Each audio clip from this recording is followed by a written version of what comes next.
Hi Sagittarius, welcome to your, oh my gosh, look at this. This is crazy looking. I don't know, just one hair popping up. Unicorn vibes, Sagittarius, you're giving unicorn vibes, Narwhal vibes. I'm also seeing Narwhal. It's funny because I'm kind of getting Aquarius energy mixed with you at this moment. So you could have Aquarius, like a strong Aquarius placement in your chart. Or maybe you're with an Aquarius. Maybe there's an Aquarius coming into your life and adding to like your spunk and your spontaneity. So anyway, this is for April 2025. If you are a Sagittarius, Sun, Moon, Rising, Venus, tune in. These messages may be for you.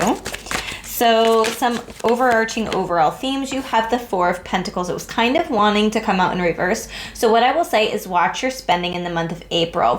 Things are fresh, things are new, you're wanting to like revamp, you're wanting to be creative, you're wanting to just like refresh stuff. So as you're cleaning out, you might want to kind of fill that void. That might be your what you're drawn to do, but Spirit is saying hold that thought because there might be something coming up. I'm feeling this summer for y'all where you might want to be investing your money there instead, or you'll have more money for this other thing.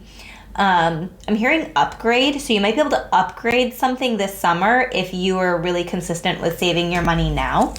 So that's actually exciting.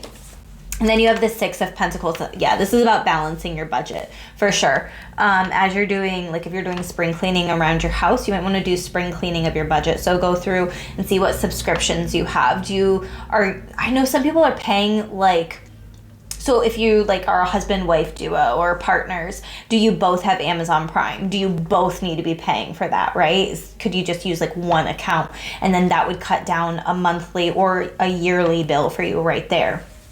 That's just one example. So like, what are some things that you're consistently, or even energetically too, what's something that's consistently taking your energy that is not benefiting you? This could be a friendship, or even, it could even be a job too, that it's like, I need to figure out, am I getting compensated for the work and the effort that I'm putting in? So it could even be taking a step back and not doing quite as much as you normally do. Like if you're doing stuff outside of your job description, I know that a lot of people probably would not like that, you know, if you're not doing quite as much.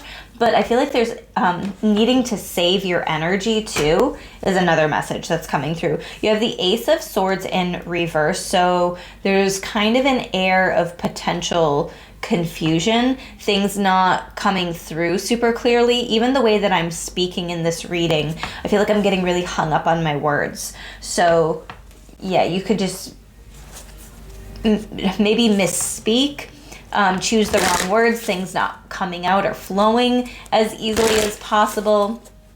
A little bit of that Mercury retrograde energy. So you could be definitely feeling that this month. I'm not even sure when it ends.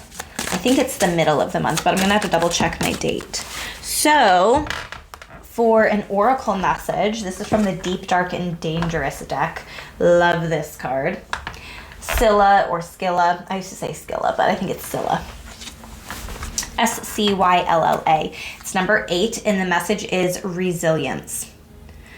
So you may have recently gone through a challenge, a difficult time.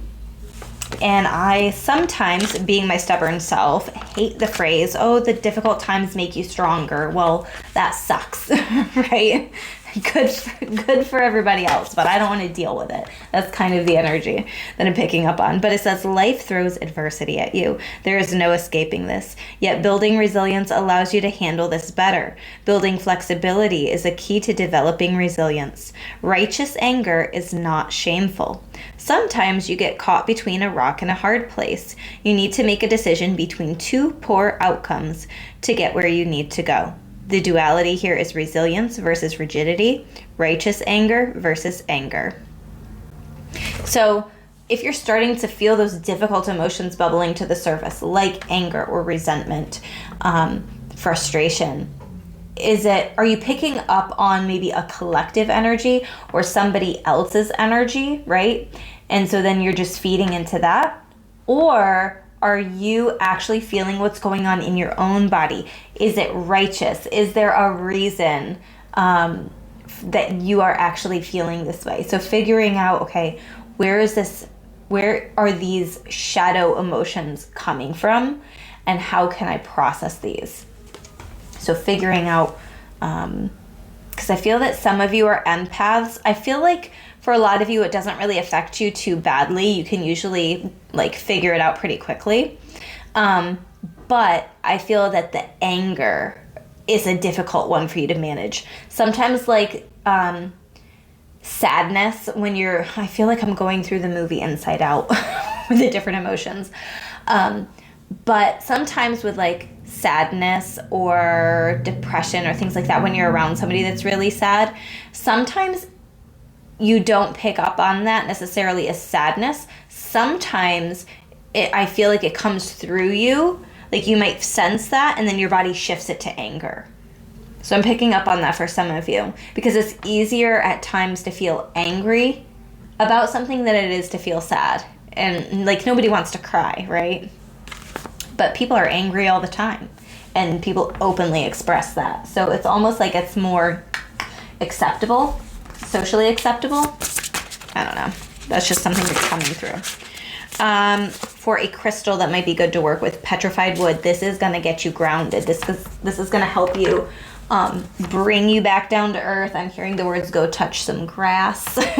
Go put your feet in the grass. It's going to help ground you. It's number 43. So the number 7 could actually be significant here. It's interesting because it's almost like a little, it almost goes in order with the numbers that are popping up here, because you have 4, 3. So you have the number 3, you have the number 4 of Pentacles. It skips number 5, 6. This adds up to a 7 energy, and then you have 8. It feels a little like skippity hoppity. It's like it's almost there. It almost wants to be a number sequence, but it's not quite. So maybe your angels could be communicating to you through number sequences that are almost in order, but like not quite. There's like one little hiccup in there. Or that could also feel like maybe just what your life feels like in the month of April. Is that I know things are moving forward, I know that they're progressing, but sometimes it feels like there's that hiccup, that delay, and it's like, why is this getting thrown at me now? So to get you regrounded, rebalanced, petrified wood might be a great. The message with this card is patience, timelessness, patience, and trust in universal timing, going with the flow. The universe has its own ideas about when and how to bring your intention into form, but we can be impatient, forgetting that time allows the universal consciousness to get all the wheels turning so that what we wish to co-create can begin to manifest. The appearance of this crystal is a reminder to trust in the timing of the universe.